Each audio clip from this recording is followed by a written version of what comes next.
अस्सलाम वालेकुम वरहमतुल्लाहि वबरकातुहू। साथियों, उम्मीद है कि आप लोग बखैर होंगे। अल्लाह आपको यूं ही खैर व आफियत से रखे, खुश रखे, आबाद रखे। आज का टॉपिक, जो लोग हज को जा रहे हैं, सऊदी गवर्नमेंट ने उनके लिए क्या क्या गाइडलाइन अभी फ़िलहाल जारी की है और क्या क्या चीज़ों को फुलफ़िल करना ज़रूरी है सऊदी में एंट्री के लिए।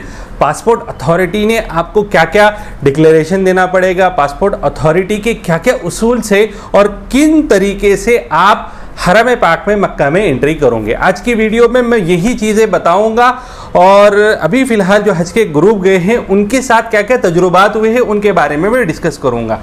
तो आए हम अपने मुज़ाकरे की शुरुआत करते हैं।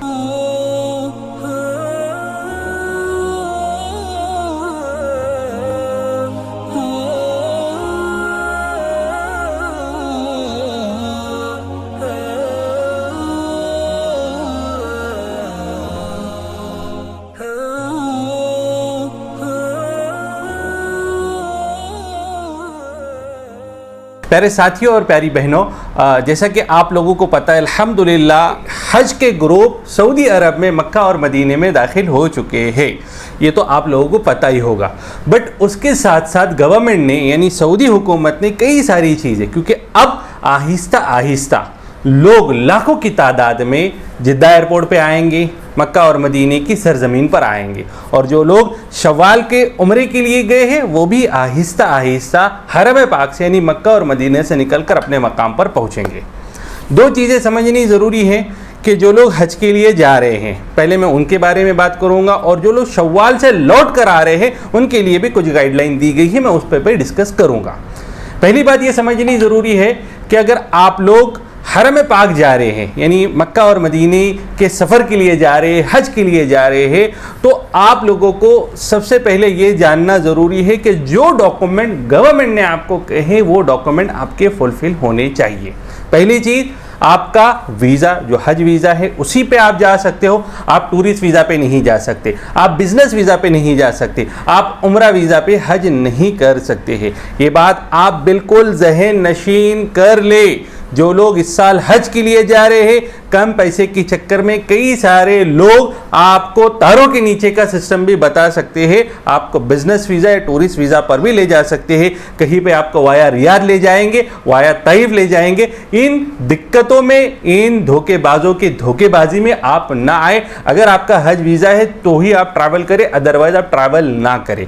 दूसरी चीज़, आपका वैक्सीनेशन कंप्लीट है या नहीं, उसका सर्टिफिकेट आपके पास होना चाहिए। तीसरी और अहम चीज़, आपके पास मेनिंजाइटिस का, यानी जो मेंदू का एक वैक्सीन होता है जो हज जाते समय तमाम लोग लेते हैं, उसका भी सर्टिफिकेट आपके पास होना चाहिए। ये हो गए डॉक्यूमेंट। अब जब आप ट्रैवल कर रहे हो, ट्रैवल करते समय आपका लगेज जो एयरपोर्ट अथॉरिटी ने आपके लिए तय किया है, जो एयरलाइन ने आपके लिए तय किया है, उतना ही लगेज आप कैरी करें। अब यहाँ पर एक दिक्कत ये आती है कि अगर आपका लगेज 30 kg है तो आप 30 kg में ही अपने पूरे सामान को समेटें। अगर आप 40 kg करेंगे तो आप दिक्कत में आ सकते हैं, आपको सामान निकालना पड़ सकता है या आपको एक्स्ट्रा कॉस्ट, एक्स्ट्रा पैसे आपको अदा करने पड़ सकते हैं। यह हुई दूसरी चीज़। अब आते हैं हम तीसरी चीज़ की तरफ। जब आप ट्रैवल कर रहे हैं तो सऊदी हुकूमत ने ये चीज़ बिल्कुल ज़रूरी कर दी है कि अगर आपका इलेक्ट्रॉनिक कोई चीज़ है आपके पास, फॉर एग्ज़ाम्पल चार्जिंग का आपके पास स्पॉट है, इसी तरीके से लैपटॉप्स है, इसी तरीके से बैटरी की कोई भी चीज़ अगर आपके पास है तो वो आप हैंड कैरी में कैरी करेंगे, ना कि आप लगेज में डालेंगे। कई मरतबा ऐसा हुआ है कि लोगों ने इन चीज़ों को लगेज में डाला और बाद में ये प्रॉब्लम आई है कि उनका सामान उसी एयरपोर्ट पे रह गया। यानी बॉम्बे में आपने उन चीज़ों को नहीं निकाला, जिसकी वजह से वो बैगेज के बारे में उन्होंने पुकारा, आप वहाँ पर नहीं पहुँचे तो बैग बॉम्बे में भी छूट गया और पैसेंजर आप मक्का और जिद्दा के अंदर पहुँच गए हैं। तो इसके लिए ये बात याद रखें। तीसरी और अहम चीज़, जब आप ट्रैवल कर रहे हो तो ट्रैवल करने के साथ साथ जो भी ज़रूरी उसूल और ज़वाबित गवर्नमेंट दे रही है, क्योंकि जब आपके डॉक्यूमेंट कंप्लीट होंगे तो आपका सऊदी के अंदर इमिग्रेशन बिल्कुल स्मूथली हो जाएगा। जो लोग पहले ट्रैवल कर चुके हैं 2012, 13, 14, 15, उनको पता है कि हज के सीज़न में 4-4, 5-5 घंटे इमिग्रेशन में लगते हैं। अल्हम्दुलिल्लाह कोविड के पहले और कोविड के बाद बहुत सारी चीज़ों में इन्होंने चेंजेस कर दी, और जहाँ पर मर्द हजरात थे वहाँ पर औरतों को भी ये लेकर आ गए हैं इमिग्रेशन डिपार्टमेंट में, जिसकी वजह से इमिग्रेशन का जो प्रोसीजर है वो बहुत स्मूथली हो रहा है। अलबत्ता होता क्या है कि यहाँ पर हम लोग भी टायर्ड होते हैं, जाते वक्त थक जाते हैं वहाँ पे इमिग्रेशन में, क्योंकि वो लोग भी लाखों लोगों का इमिग्रेशन करते हैं, जिसकी वजह से उन लोगों को भी दिक्कत आती है। तो वहाँ पर अपने सब्र के बांध को बिल्कुल बांधे रखे, उसको तोड़े ना, और गुस्सा परेशान होकर कोई मसले का हल नहीं है। इत्मीनान के साथ जब तमाम का काम होगा तो आपका भी काम होगा, ये बात बिल्कुल आप ज़हन नशीन रख ले।